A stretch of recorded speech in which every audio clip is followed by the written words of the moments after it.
Hello, all, and welcome to All Red. We are going to speculate on what Liverpool will do in the January transfer window, and who better to talk about this with than Craig from Anfield Agenda. Back with us, Craig.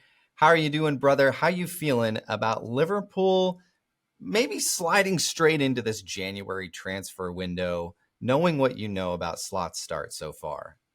I'm incredibly excited, and again, thank you for inviting me on. It's lovely to chat with you. Yeah, I'm like everybody else. I feel like I'm living a dream right now. I'm floating around in the clouds, and I didn't want this international break to come along because I didn't Ah, want the momentum to be ruined. But yeah. wow, how exciting is it right now to be a Liverpool fan? Slot is beating Premier League teams, he's beating Champions League teams, he's beating referees, and he's beating international breaks. Incredible stuff from Arne Slot so far. I want to know, Craig, we take a step back 3 months ago at the end of the summer transfer window. I think we were all a little shocked at the lack of movement from Liverpool, from Hughes, from FSG. Obviously, we signed Chiesa for a very cut rate deal. We signed a future goalkeeper that's not even with the team. Do you think that Slot, Hughes, and FSG are just a little bit justified given the start that we've had? So it is a bit of a difficult question to answer in one sentence. So I'm going to try and explain my position on this one as best as I can. The business that we did do, Federico Chiesa and Georgi Mamardashvili, I think is very good business. And I think the opportunistic word is probably the right one for Chiesa. And Mamardashvili is future proofing. I've no problem with either of those. But what I do find a tad embarrassing as a Liverpool fan is, again, we were in a situation with a midfielder like Caicedo, like Tchouameni, where we weren't able to convince them to come and buy into the project. I do, of course, understand that there was a changeover behind the scenes and that Michael Edwards and Richard Hughes were only starting to work together. And as the season has gone on, I have to say, I have somewhat stepped back and thought, okay, let Arne assess his squad now. Let him assess over the season. Yeah. There's no need to hit the panic button because we have started extremely well.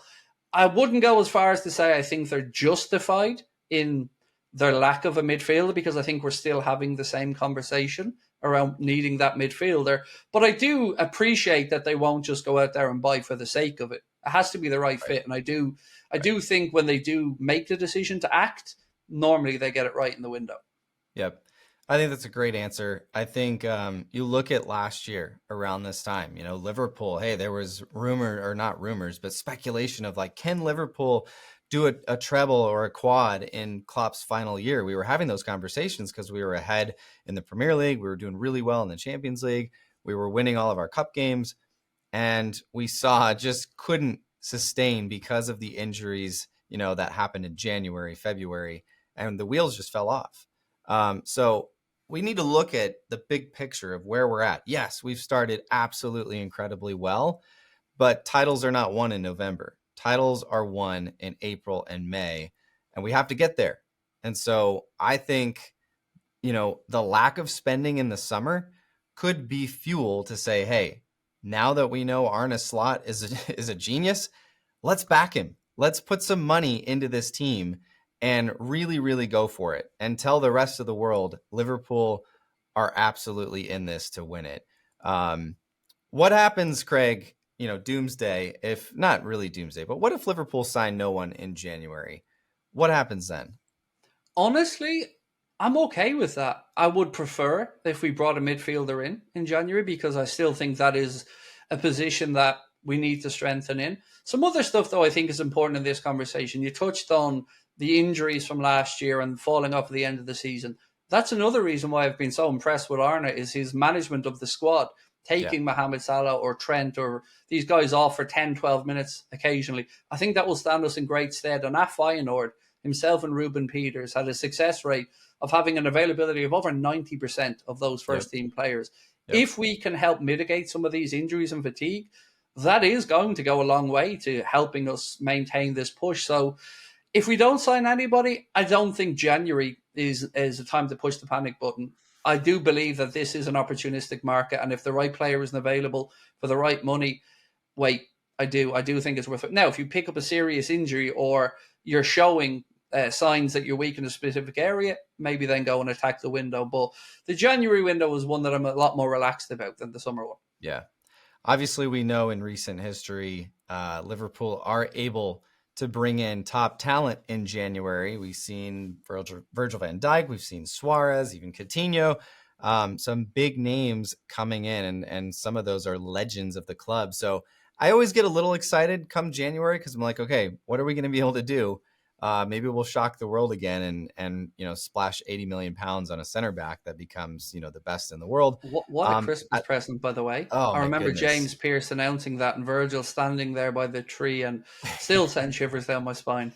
Yep. And Virgil has just been absolutely insane. I agree with you, Craig. I think um Slot's way that he keeps players healthy. When Kanate went down a week ago with that hand injury, I thought, oh, here we go. This is going to be the start of this waterfall of injuries. And then somehow the next day, Kanate's fine. And I'm like, what witchcraft is this that Slot has figured out a way to keep Kanate healthy?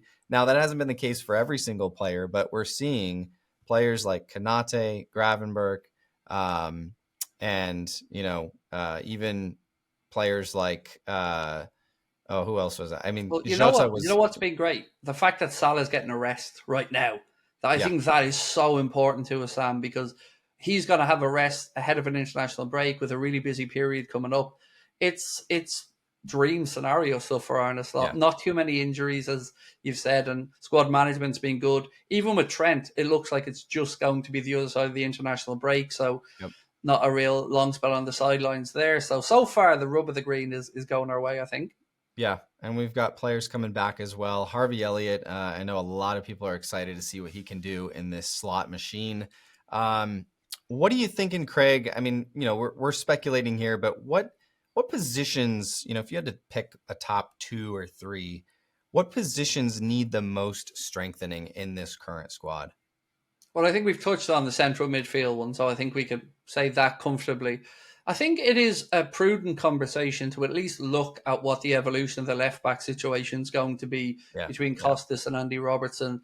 Obviously, Kirke's name has been mentioned, Aït-Nouri. After that, I think you're monitoring what goes on with the attackers. I mean, we'd all love Omar Marmoush, but we don't have space at the minute in attack, if we're being honest. yeah, We've 6 plus Jaden Dans.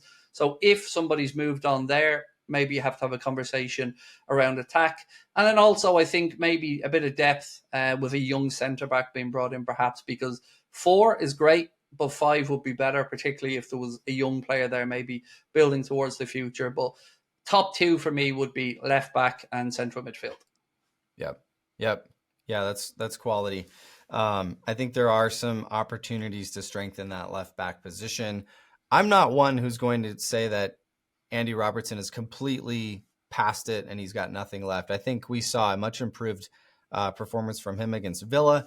I think, he's not 33 or 34 years old yet. I think he might have a year or two left at the top, but we certainly need to think about the future there. And then, if Andy Robertson or even Tsimikas was to go down hurt, we're very thin there. It's not quite like our right back situation where we've got 2 very, very good right backs, and we've even got Joe Gomez who can kind of shift across that back line. I would just love. I agree with you, Craig. I would love to see just a very good top quality central midfielder who can come in, maybe not start every game, but become maybe a future option in the middle of the park. And at the same time can fill in if we do end up getting any major injury issues this season. Realistic targets, Craig.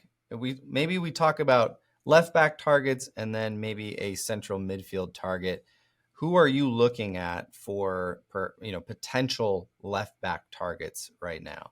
I'm going to throw a bit of a curveball in, and I'm going to say the Kuiper at the Club Brugge is somebody who I would really like. I'm kind of new to him, to be honest with you, but I've been keeping an eye on him at left back, and he looks a real good talent.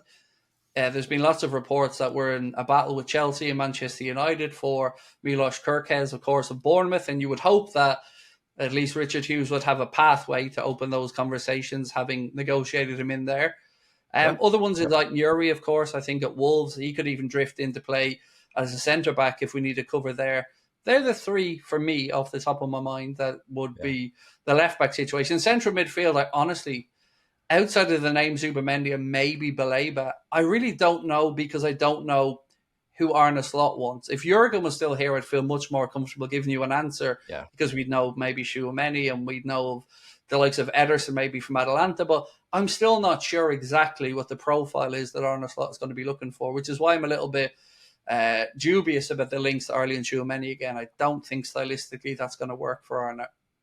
Yep. No, and I think we know who he prefers in our current squad. Obviously, he's loving what Gravenberg has done, and he certainly is messing around with the Jones and the Soboslai and the McAllister kind of connections there. I look at all of this stuff that we just talked about, Craig, and I think, man, we are in such a strong position to make a push. If we sign no one, it's not the end of the world. It's not them signaling like, hey, we're not really actually going to try to win. I just feel like I'll touch back on one thing you said, Craig. Whatever Arne Slot deems necessary, I would hope that he'd have the backing from our leadership to go do. Um, I think I think a lot of trust has been built over these first 3 to 4 months of the season. And so I'm excited to see what this team does moving forward into January, because I think we have the high ground. Having not spent much in the summer, we've got the high ground. We've got the budget. If we need to do something, we should be able to. And if not, let's let the slot machine roll on. I've been so impressed though with how he's acknowledged the great squad he inherited from Jurgen, but he's gone about becoming his own man. He's not trying to be Yep. a chest bumping Jurgen Klopp in front of the cop. He's quietly gone about his business, and I've been blown away by his tactical nous and awareness in Oh, games as well. He incredible. is a very impressive man. I can Yeah. see why he won over the likes of Richard Hughes and FSG, Michael Edwards. He is a very impressive human being. I'm glad he did win them over because he's been absolutely brilliant. And honestly, I'd want no one else in the world at the helm right now for Liverpool. Let us know what you think in the comments. What do we get right? What do we get wrong? Who do you want to see come in January? And do you think there's realistic targets out there for Liverpool to sign? Yeah, of course.